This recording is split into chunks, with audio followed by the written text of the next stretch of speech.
Objection है तो स्वर्गीय इंदिरा गांधी जी का नाम उसमें से एक्सचेंज कर देंगे, लेकिन मेरी ये अपेक्षा है जो संसदीय कार्य मंत्री जी ने कहा पे जो बैठा है, आप बोलना चाहते हैं? Thank you, sir. Thank you for giving me this opportunity to speak, sir, in between. एक विषय बोल रही है वह बिल के एक कमेंट्स आपने किया, उस पर टिप्पणी करना चाहती हैं आप? Sir, I will definitely say all this and more during my reply. I will say all this and more during my reply. But no, I have not finished yet. You may thank me afterwards. I have not finished yet, please. Sir. बुला लो उनको। बैठे हैं chair में, बुला लो। हाँ ये sir, आप तो बोलिए। Sir, I'd like to appeal to you, sir. Since the point derived from, 94 and then said confine yourselves to the bill, I'm here wanting to hear and then wanting to reply. And you've taken a very considered call, sir. I respect your view that you would remove the name of former Chief Prime Minister. Equally, I think quoting Atal Bihari Vajpayee ji in the context of he said she was Durga. We all respect Mrs. Indira Gandhi for her achievements. Of course, we equally remember her for emergency. But I think it is important. Vajpayee ji's name being quoted as though he said Mrs. Indira Gandhi is Durga is contentious. There's no proof. There are enough people who said he has not said that. Therefore, even that statement that Vajpayee ji said this should be equally removed. And you have taken a considered call, sir. Why? Mrs. Indira Gandhi is not respected? I said Mrs. Indira Gandhi is respected. Do you have an objection? I said Mrs. Indira Gandhi is respected. Do you have an objection on that? What is this, sir? What is this? Sir, equally, therefore, I appeal to you, sir. You said that will be removed from Sambit Patra's statement. I appeal to you that under 94, if people have spoken beyond 94, and I take the Honorable Member Gogoy's name here, most of his speech was beyond 94. Would you consider please removing that also from the report?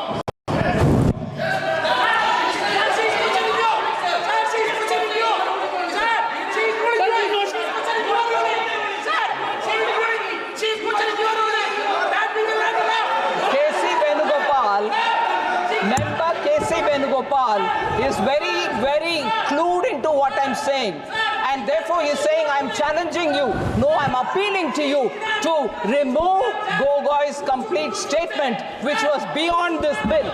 And equally, the member who said, Chairman, hi, remove that as well, sir. That's my request to you.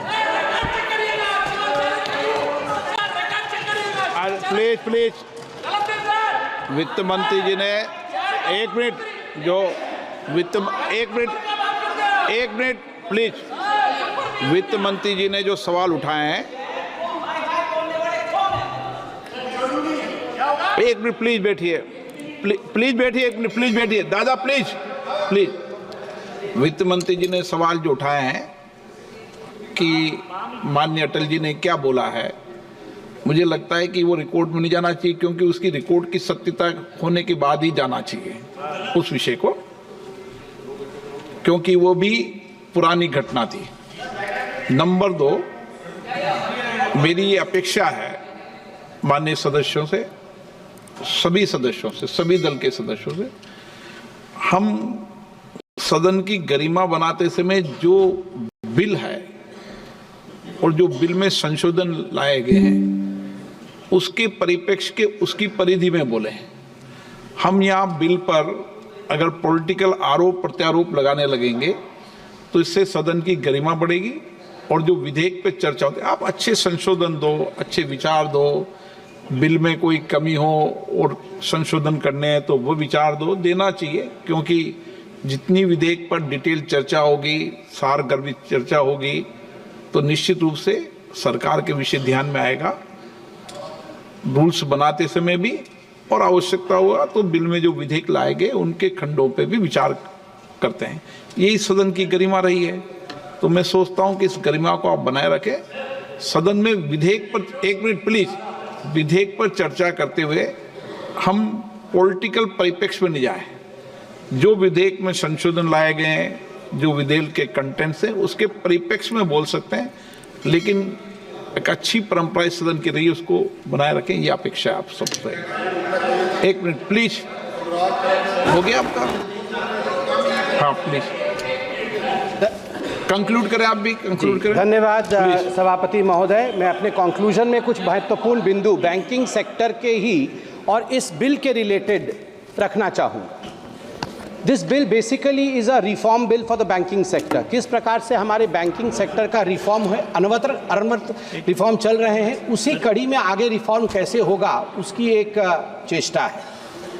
सभापति महोदय, हमारी सरकार के आने के पश्चात हमें जान के ये खुशी होगी 2014 से 2023 के बीच भारतीय बैंकिंग प्रणाली में लगभग 10 लाख करोड़ रुपए जो बैड बैंक लोन के कारण हम जिससे वंचित थे वो रिकवर किया गया है। 10 लाख करोड़ रुपए 2014 से 2023 के बीच में।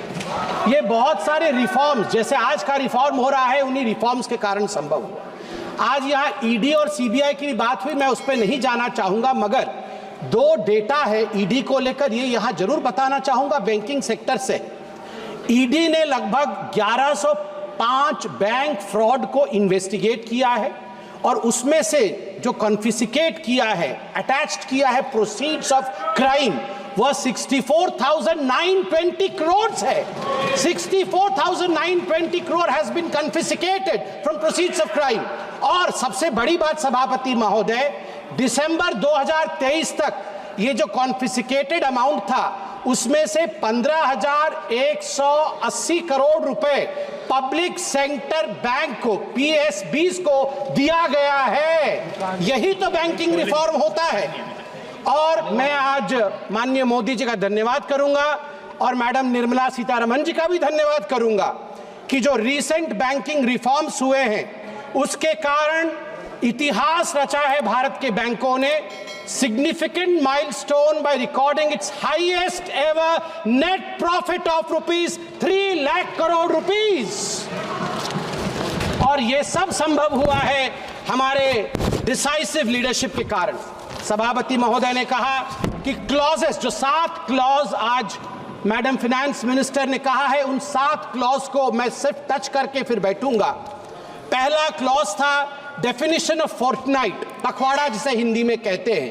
पहले ये पखवाड़ा जो होता था, फोर्टनाइट होता था, ये फ्राइडे टू फ्राइडे होता था। इस बार ये निर्णय लिया गया है not from Friday to Friday but 1st to 15th, और 15th से 30th would be the 15th and 30th would be the dates, and this standardizes the calculation of the cash reserves। ये एक स्टैंडर्ड सेट करेगा जो अपने आप में एक बहुत बड़ा रिफॉर्म है।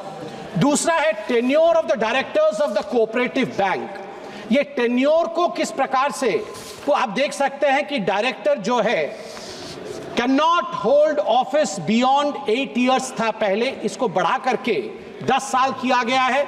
और ये किया गया है कोऑपरेटिव सेक्टर में एक स्टेबिलिटी लाने के लिए, so that the cooperative sector which forms the backbone of the banking system in our country and in various activities, इसको एक स्टेबिलिटी मिले, उसके लिए मैं माननीय प्रधानमंत्री जी का धन्यवाद देता हूं। जो तीसरा विषय है वो है prohibition on common directors in cooperative banks.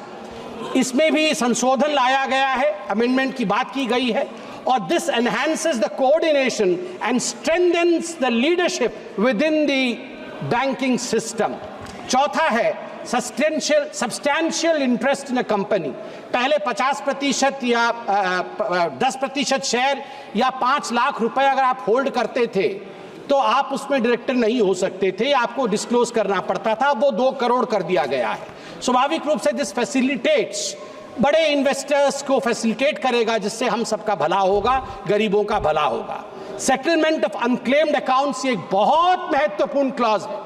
Unclaimed account 7 वर्षों के बाद अब वो अनक्लेम्ड अकाउंट्स IEPF में जाएंगे, and any individual who subsequently wants to claim their unclaimed accounts, shares, interest can claim it back. I congratulate madam finance minister for bringing in this clause. And lastly, remuneration of the auditors।